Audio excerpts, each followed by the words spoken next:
right, first of all, Dr. Drew, welcome. Thank you for taking the time out to do this interview.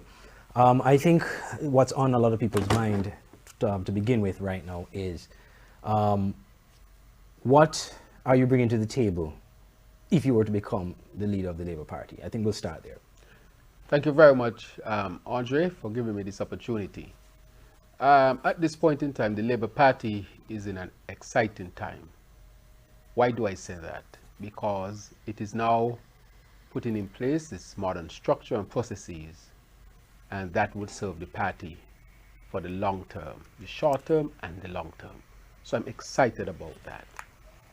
What I bring is not what I myself bring, but what myself, along with competent, hard-working Labour comrades, what we bring together to the table. I think that the Labour Party has a number of objectives, but its main objective is to get back to leadership service of our St. Kitts and Nevis, our federation. And therefore, one would ask, what would I bring? In one sense, and it was demonstrated in the last election, that I have the ability, working with my team, of course, to bring people over to Labour. In other words, we created a broad-based appeal, and that is why I was able to have the most significant increase in terms of percentage and votes on the Labour side. That broad-based appeal will not only serve my constituency, but it will serve across the nation of St. Kitts and Nevis, given the opportunity to lead the St. Kitts and Nevis Labour Party. And that would put us in a good position to win the next general elections. But the question could also be asked, though, that you have tried on 2 occasions unsuccessfully to win your constituency number 8. And even some comrades might say, well, you know, we need somebody who either has won it before or who's already in Parliament. So how do you respond to that? How I respond to that is that I would ask us to look at what took place in the last election and look at how significantly I reduced the margin. But I also want to remind the comrades that I was cheated. We were cheated in constituency number 8, and everybody knows that. In 2015, we had a deficit of 236. And in 2020, we had a deficit of a mere 23 with all the cheating that took place. So I will never concede the constituency because we know the constituency was cheated. And I think that what the comrades are looking for is the ability to bring a broad-based appeal, an appeal that will help the St. Kitts and Nevis Labour Party to get back into leadership service. I think that that is a very important point to look at, the significant increase, and with all the cheating, what we would have done under the circumstance of a pandemic, under the circumstance of a state of emergency where we could not canvass. Notwithstanding all of that, we were able to shift the seat by over 200 and something votes. That means that there is life in the constituency. That means that there is a national appeal, a broad-based appeal that will serve our party well. And I think that is very, very important when analyzing the situation and to give our party the best chance of getting back into leadership service. Now, I want to touch on something more within the party circles, and then we can talk more about national issues. But there was a lot of chatter, a lot of talk around the time when getting closer to the nominations, that there was seemed to have been some wrangling within the party as it relates to you and Dr. Douglas. Can you speak to that? Is there any issue between you and the leader of the party, or any of the other candidates for that matter, where that is concerned? I have said very clearly my position with the leader of our party. He has a tremendous legacy. In my message, I highlighted the legacy, and each time I get an opportunity to speak, I speak about his legacy. That is where I think the focus really, really should be. The comrade leader has spoken multiple times, and I think he represents himself well. And therefore, I think that one should refer to the comrade leader's words because he has done so on multiple occasions. But my position with the comrade leader is that he has served our party well, he has served the country well, and he should be respected for it. It should be highlighted. His legacy needs to be etched on the pages of our history in a very positive way. I have said that the Commonwealth leader is not a perfect man. I am not a perfect person. None of us really are perfect beings. However, he has been a force for good for our country. For example, when he came in, the poverty rate was over 40%. When he left, it was at least half of that or less. He took our country from a sugar-based economy and brought it down and brought it to a service and financial-based economy in less than a generation with hardly any upheaval in the country. He took us from what was Devil's Island in the 1990s to #1 in a number of socioeconomic parameters when he left in 2015. And so I would like to say that he has been a definite force for good. And I think that is where our focus must be. What has he contributed? He continues to serve as the leader of our party at this present time. He has said he will continue to serve his party, and I have no doubt about it because he loved his party and he has contributed a lot. And I look forward to continue working with the Commonwealth leader, a person who I have learned a lot from and who I have deep respect for. We have traveled together. I have sat in high-level meetings with him. I have learned tremendously.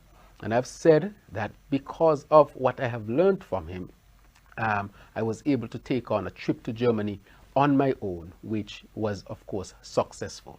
So as far as the Commonwealth leader is concerned, that is what I want to put in perspective. So for the record, do you have or had you had any issues? Because again, a lot of people are saying that you know, there was an issue between you and him, and giving the impression that somehow there was some level of disrespect either meted out from you to him or him to you. You're saying that that is not the case. I'm saying that a lot of people are saying a lot of things. I'm saying that the Commonwealth leader and I are committed to the good of the party and the good of our nation. I've already said, and the Commonwealth leader have said, that we are committed to work together and to continue to work for the Labour cause and for our nation's cause. And I think that is where we are at. Now, on to some other issues. The Labour Party has lost the last 2 elections, the last one being a landslide defeat. There are, of course, whoever becomes a leader has a monumental task in terms of galvanizing the party, because this leadership race will also create some divisions, has already started creating divisions within the party. So how do you intend to unite the party and also galvanize the party and get the party ready for the next general election? Well, I think that we have to put things in proper perspective. When we say landslide, we have to remember what took place during the last election. A lot of cheating took place. And if I were to refer you back to the New York Times article of June 25th, 2020, which said democracy is under threat in the Caribbean and Latin America, and think it was called by name. So we know that the elections were not conducted under fair conditions or circumstances. And so there is a skew of the actual result. So the actual political situation cannot be judged from that election based on the fact it was done under state of emergency. There were no election observers. The opposition could not canvass, and therefore the results were skewed. And in addition to that, there was significant bribery and so forth. And you know that I brought my case to the court, and that has been frustrated by the DPP office. So I think we should start from that premise. So the situation is a skewed situation based on that. In the next elections, I am saying that these type of shenanigans will not take place. They will not be accepted. The fact that opposition cannot canvass will not take place. The bribery and so forth, those things will have to be cracked down upon. With respect to the electoral office, I have said already that the supervisor of election will be challenged for the irregularities that took place inside that electoral office. And to the broader question of the party, my utterances have been for the unification of the party and the togetherness of the party. So I think that where the challenges are, and I call them challenges, these will be overcome, because I think and I know that the 3 nominees and the present leader of the party, we are all committed for one sink its Navy's Labour Party. And when the leadership is committed to one body, I think that will result in exactly that. And I think that will, of course, will overcome these challenges. We are already to work to make sure. And I'm not going to say that, you know, and I've said before, that is a challenging situation, but our 90-year-old party, which has depth, political maturity, history, will overcome any challenge and keep the party together to move into the next general elections. Now, Dr. Drew, there are some in the party and others who would have said, well, aside from the fact that, well, you've already addressed the issue about not winning a seat, but there are some who, and even on the outside, who say, well, you know, Dr. Drew, you should just focus on being a medical doctor. You're a good doctor, continue being a medical doctor and leave politics alone. What do you say to that? Because you have hinted even in your speech that you are, you know, willing to serve, and you want to serve, and you want to serve in this capacity. Right. So that is a question that has come up since 2013. I think that if you look at the history of St. Kitts and Nevis, we have had 3 prime ministers, and 2 of them would have been medical doctors. So it is not anything strange to the political life of St. Kitts and Nevis. It's not anything strange to our history. So me as a medical doctor transitioning service in the political arena, so to speak, it is not strange. It is part and parcel of our political life. So people are accustomed to that. What I would do is continue my service to my people, but at the policy level, at the national level, to make sure that things are put in place from that high level, that they are done. Whatever is put in place is done. For example, I see the health sector, and that needs tremendous work. From the policy level, I will be able to ensure that those things are implemented. There's no reason why our people should be dying before they should. There's no reason why we shouldn't have a state-of-the-art hospital. There's no reason why we should not have MRI at the hospital. Policies can actually be put in place to do those things. And therefore, it means I'll be able to serve more people from that position to make sure if I am focusing on health or any other issue, I will be able to serve them well. So they can be assured that they would have a policymaker who would ensure that the health sector is properly put in place. If I'm speaking with respect to sports, economy, whatever, that I can serve from that level to serve our people well, to make sure that these things are implemented, carried out, and the goal is met. One of the challenges that the party has, and you've hinted to this in your national address when you launch your campaign, is the issue of the financial stability of the party. Obviously, we know in politics you have to be able to raise funds, you have to be able to attract funding for the party. How dire is that situation, and how do you intend to address that? I would say that COVID-19 really affected that, and we have to be honest with that. And we also know that many efforts were frustrated because the COVID-19 situation with the state of emergency, that was abused and used as a tool by the government to make sure that the St. Kitts Nevis Labour Party would not have a fair chance to win the next election. Money in politics is really connected to political capital. As long as people recognize that you are viable and you will win, they will, of course, support your campaign on many levels, And I think once the St. Kitts Nevis Labour Party has declared its leader, that would bring the party even closer together, and an agenda will be set out. And then people will see clearly that the St. Kitts Nevis Labour Party is the best option for St. Kitts and Nevis. And when people see that, it will be obvious to those, the political pundits, or even people who are looking on, that political capital will attract funding, it will help the financial situation, and the St. Kitts Nevis Labour Party will be in good stead. So that, I think, is the crux of the matter, where our party, the final leader, coalesce, come together even tighter, and that would help to attract the finances and so forth that will be needed to move into an election. All right. As we're coming down to the end, I wanted to get your thinking also on what a Labour Party leadership under Dr. Terrance Drew, if you were to become leader, what would that entail, especially as we're entering some really uncertain times? We have been for the last year and a half in some really uncertain times. what does a Dr. Drew-led Labour Party will look like if you were to become leader? Right. The St. Kitts Nevis Labour Party is now entering into its 90th year, and that is, we'll have grand celebrations as a result. Our party, which was founded in the working class, would have established a number of principles on which it is now built.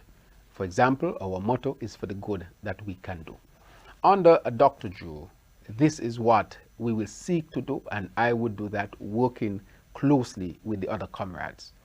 One, we will establish a party headquarters where our home will serve our people and will serve the country of St. Kitts and Nevis. We will make sure that it become a center of learning, a center of preparation of our young people and our middle-aged people and our senior citizens and so forth, so that people can see themselves connected to labor from child all the way through their lives.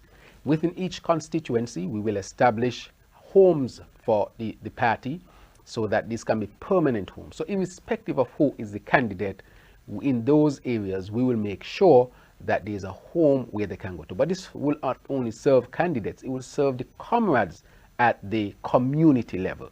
And I've said that the party needs to be converted into an institute where people can come and learn and nourish themselves and grow themselves. And in turn, they can serve their party better, they can serve their families better, the community better, and their nation better. So that would be part and parcel of what the Labour Party would be about. We'll seek to have our people not trained only locally, but they have to go further afield to deepen their understanding of democracy and the democratic process and so forth, so that knowledge can be brought back. We'll use our party to make connections so that our people can go overseas for training, not just in political issues, but training in other academic and skill fields, so that they can better themselves, help the party, help the country, help the community, and so forth. So it will be a party where people can enter and be nourished from child all the way through their lives.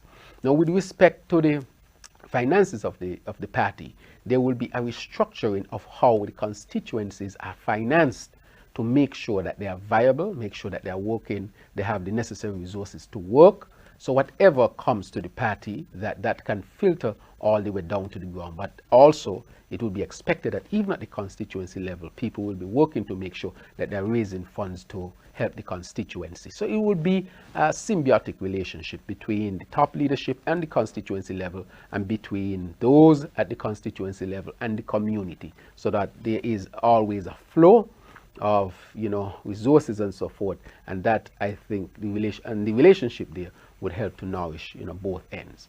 So that people can expect from me from that level. I would also ensure that the comrades at the community level participate in the decision making of the party. So it will be a ground up type of approach, so that people have buy-in and feel like this is my party and my voice counts. I think that approach will bring our people in, keep them in, and that would attract more people to our party. And so I want those things to be part and parcel of our party. But on the national level, I think that the St. Kitts and Nevis Labour Party is still the best option for St. Kitts and Nevis. The St. Kitts and Nevis Labour Party established the foundation on which this country is built. When we look at the educational system, the health sector, the financial system, the layout and infrastructure, education. I mean, any sector that you look in would have been laid by the St. Kitts and Nevis Labour Party. But the work is not done. But the work that we have to do have to be guided by a number of principles. One being, of course, our party motto, for the good that we can do, but it must be based on transparency, openness, integrity, and all these other tenets that are important. But the principled one is democracy. Democracy must be strengthened, and under Dr. Drew, we will seek to establish and strengthen these things. Because at this present time, I think that there's a high level of corruption and nepotism that is in our country. And if anybody were to do a study, we know that when you have corruption and nepotism, that alone dampens the economic growth. That alone dampens the GDP of any country, and making it more transparent, open, and democratic, giving people a fair chance, and not that they should be selected based on who they know and who they don't know, but that they will be selected or given the opportunity based on their own capacities, such as what Martin Luther King said, that you must judge people by their character and not by their skin color or any other variable that has nothing to do with who they really are as a person. And so these would be the foundational principles on which a Dr. Drew will seek to establish, along with a competent team, to establish the foundation on which we should move forward, both in the party and at the national level. All right, Dr. Drew, as we wrap up, I'm going to give you the opportunity to talk to the party delegates, because they're the ones who will be voting on November 28th at that conference to select the new leader, as well as some other positions in the party. But I think the whole country is looking specifically at that position. You have that opportunity now for a few seconds to talk to the delegates, to encourage them, in your view, to vote for you. You, the delegate of the St. Kitts Nevis Labour Party, I want to say to you that our next big job, a big goal, is to get back into leadership of St. Kitts and Nevis. I, along with a competent team, we offer to do that.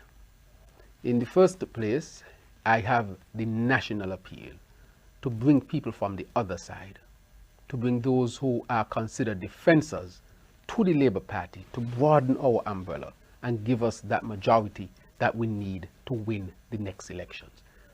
I have demonstrated that in my own constituency, and I can demonstrate that on the national level. On the other hand, a number of polls that would have been done, they show that I am leading here in St. Kitts and Nevis. I have the best opportunity based on that.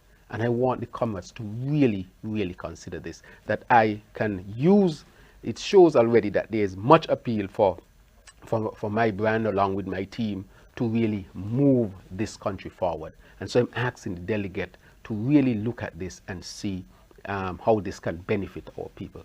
I have laid out a very good plan for our party that I think will strengthen our party and give us the best chance to win the elections. But I've also given a broad outline of my vision for the country that I think people are gravitating towards.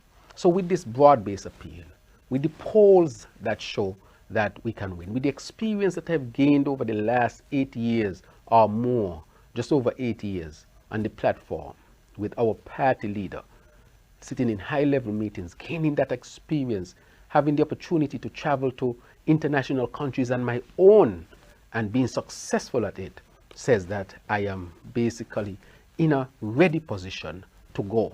I have been at the forefront of the national debate, and even though we are going through this leadership process, I still continue to comment on a weekly basis, at least on national levels, because on the national level or at national issues, because I think we still have to keep the government on their back foot, and that is what I have demonstrated. So there's no doubt about my competence, no doubt about my know-how, no doubt about the experience that I would have gained over the last 8 years, no doubt about the significant improvement that I've made through the electoral process. There's no doubt about my broad-based appeal, and there is no doubt about what the polls in St. Kitts and Nevis are showing.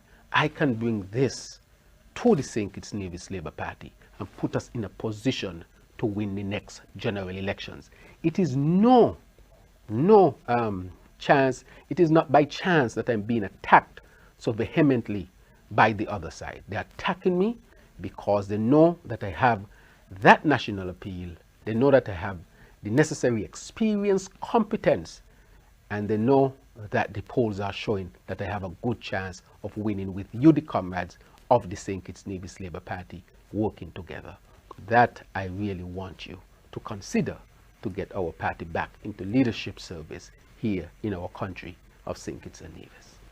Dr. Terrance Drew, thank you very much for taking time out to be on this interview, and we will see what happens on November 28th. Thank you very much.